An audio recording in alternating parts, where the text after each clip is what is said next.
Hello అందరికీ రండి, ఇవాళ క్యాటరింగ్ కోసం కూరగాయలు కొనేద్దాం.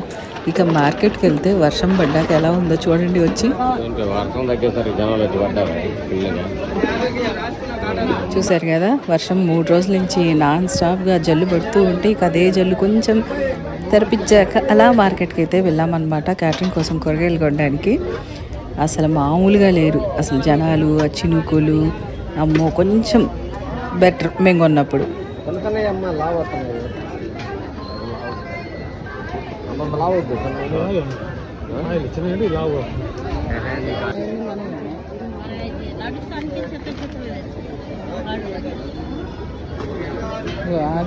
తిరిగింది సరుకు 3 రోజుల నుంచి వరకు నానబెట్టి నాటికే రావాలి.